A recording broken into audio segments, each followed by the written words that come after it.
and Tango Makes Three by Justin Richardson and Peter Parnell, illustrated by Henry Cole.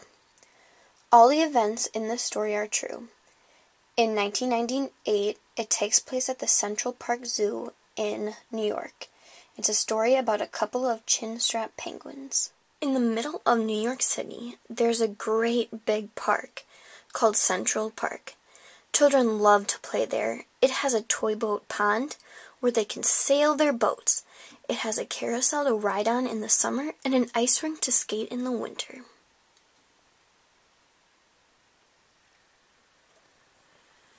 But best of all, it has their very own zoo. Every day, families of all kinds go to visit the animals that live there. But children and their families aren't the only families at the zoo. The animals make families of their own. There are red panda bear families with mothers and fathers and furry red panda bear cubs. There are monkey dads and monkey moms raising noisy monkey babies. There are toad families and toucan families, and cotton-top tamarin families too. And in the penguin house, there are penguin families. Every year at the same time, the penguin girls start noticing the boy penguins, and the boy penguins start noticing the girl penguins. When the right girl and the right boy find each other, they become a couple. Two penguins in the penguin house were a little different. One was named Roy, and the other name was Silo. Roy and Silo were both boys, but they did everything together. They bowed to each other and walked with each other. They sang to each other and swam together. Wherever Roy went, Silo went. They didn't spend much time with the girl penguins, and the girl penguins didn't spend much time with them. Instead, Roy and Silo wound their necks around each other. Their keeper, Mr. Gramsay, noticed the two penguins and thought to himself, "They must be in love." Roy and Silo watched the other penguins made a home. So they built a nest of stones for themselves. Every night, Roy and Silo slept there together, just like the other penguin couples. And every morning, Roy and Silo woke up together. But one day, Roy and Silo saw that the other couples could do something they could not. And Mama Penguin would lay an egg. She and the Papa Penguin would take turns keeping an egg warm, until finally it would hatch. And then there would be a baby penguin. Roy and Silo had no egg to sit on and keep warm.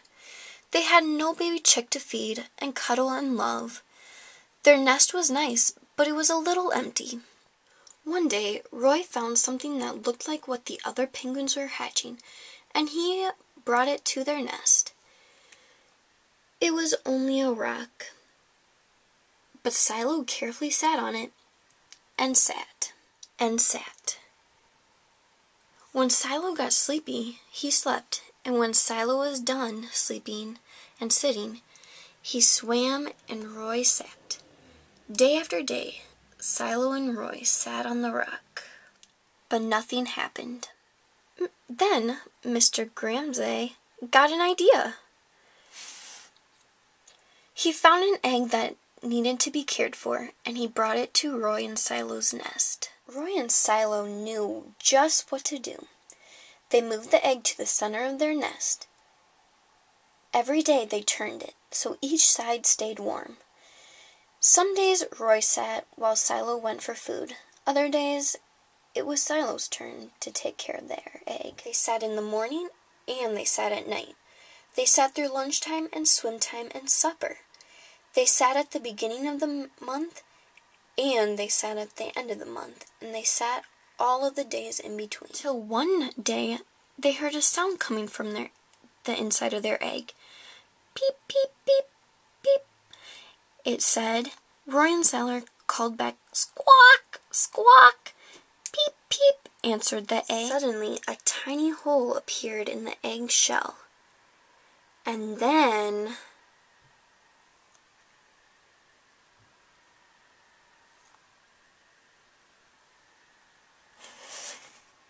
crack! became their very own baby. She had a fuzzy white feathers and a funny black beak. Now Roy and Silo were fathers. "We'll call her Tango," Mr. Gramsay decided, "'cause it takes two to make a tango." Roy and Silo taught Tango how to sing for them when she was hungry. They fed her food from their beaks. They snuggled her in their nest at night. Tango was the very first penguin in the zoo to have two daddies. Soon Tango grew strong enough to leave the nest. Roy and Silo took her for a swim, just like the other penguin families. And all the children who came to the zoo could see Tango and her two fathers playing in the penguin house with all the other penguins. "Hooray, Roy! Hooray, Silo! Welcome, Tango!" they cheered. At night, the three penguins returned to their nest. There they snuggled together, and like all the other penguins in the penguin house, and all the other animals in the zoo, and all the families in the big city around them, they went to sleep.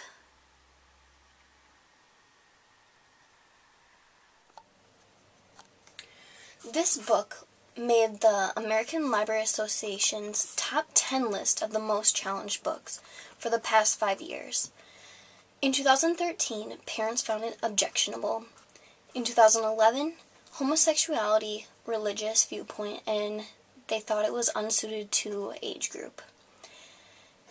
In 2009, the book is based on one of those subjects that is best discovered by students in another time or in another place.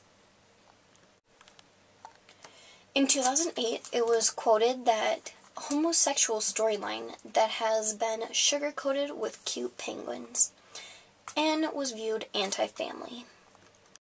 This book has a lot to offer the world of literature. It has a story unlike most others and can be a good starting point to talk to children about same-sex relationships.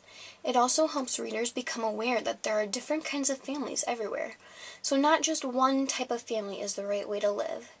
This gives a value of acceptance. This book is based on true events, so it gives this book another step up from others. It has great value in illustrations and language, which kids would miss out on if we did not have this book.